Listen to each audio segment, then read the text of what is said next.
آیت نمبر 217 میں اللہ تعالیٰ فرماتے ہیں کہ یسألونک، وہ سوال کرتے ہیں آپ سے، عن الشہر الحرام، حرمت والے مہینوں کے بارے میں، قتال فیہ، کہ ان میں لڑنا کیسا ہے۔ کل، اے نبی صلی اللہ علیہ وآلہ وسلم فرما دیجئے کہ قتال، لڑنا فیہ، اس میں کبیر، بہت بڑا جرم ہے۔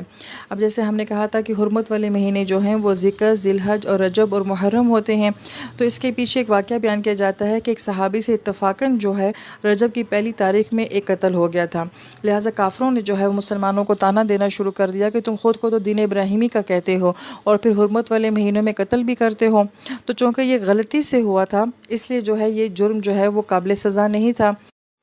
لیکن محض یہ ایک واقعہ نہیں تھا، بلکہ اس کے پیچھے ہمارے معاشرے کا ایک رویہ بیان کیا جاتا ہے کہ بعض اوقات انسان سے اگر غلطی سے کوئی غلطی ہو جاتی ہے تو لوگ اس کو اس بات کا طعنہ دیتے ہیں کہ آپ خود پڑھے لکھے ہو کے، آپ دیندار ہو کے، آپ سمجھدار ہو کے، آپ اس عمر میں ہو کے آپ یہ کام کرتے ہیں، تو گویا کہ ہم کسی کی غلطی سے کی ہوئی غلطی کو بھی جو ہے وہ معاف نہیں کرتے، اس کو بھی اس کا طعنہ دیا جاتا ہے۔ لہٰذا اگر تو کوئی حرمت والے مہینوں میں جان بوجھ کے لڑائی کرتا ہے یا لڑائی کی پہل کرتا ہے تو یہ بہت بڑا گناہ ہے۔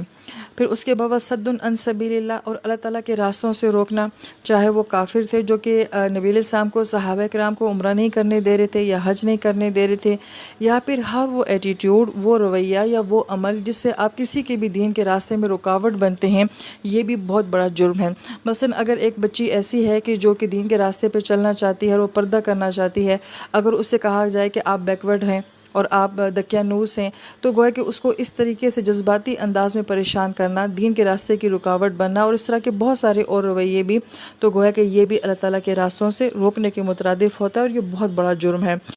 وہ کفر بھی، اور یہ کہ کفر کی روش اختیار کرنا، والمسجد الحرام، اور مسجد حرام کی کسی بھی عبادت سے روکنا، وہ اخراج اہلہ منہ، اور جو وہاں کے رہنے والے ہیں ان کو ہی وہاں سے نکال دینا، اکبر عند اللہ، یہ اللہ تعالیٰ کے نزدیک زیادہ بڑے گناہ ہیں۔ والفتنۃ اکبر من القتل، اور فرمایا کہ قتل کر دینے سے زیادہ بڑا جرم کیا ہوتا ہے، وہ فتنہ ہوتا ہے، کیونکہ دراصل میں فتنہ ہی وجہ بنتا ہے لڑائی کی، اور فتنہ ہی وجہ بنتا ہے قتل کی۔ اگر ایک انسان یہ کہتا ہے کہ میں نے کوئی قتل تو نہیں کیا، مگر وہ اپنی عادتوں سے اور اپنے رویے سے اپنے گھر میں، اپنے معاشرے میں کسی بھی قسم کا فتنہ پیدا کر رہا ہے، تو یہ قتل کرنے سے بڑا جرم کر رہا ہے۔ وَلَا يَزَالُونَ، اور ہمیشہ رہیں گے، يُقَاتِلُونَكُمْ، وہ تم سے لڑتے، حتیٰ یہاں تک يَرُدُّوكُمْ، وہ تمہیں پھیر دیں، عن دینکم، تمہارے دین سے، ان استطاعوا، اگر وہ استطاعت رکھ سکیں، یعنی کافر مسلسل کوشش کریں گے کہ کسی طریقے سے مسلمان اپنے دین سے پھر جائیں۔ ان استطاعوا کے اندر یہ امپریشن دیا جا رہا ہے کہ اگر تم کہیں پہ بھی کمزور پڑے تو وہ ایسا تمہارے ساتھ کر جائیں گے۔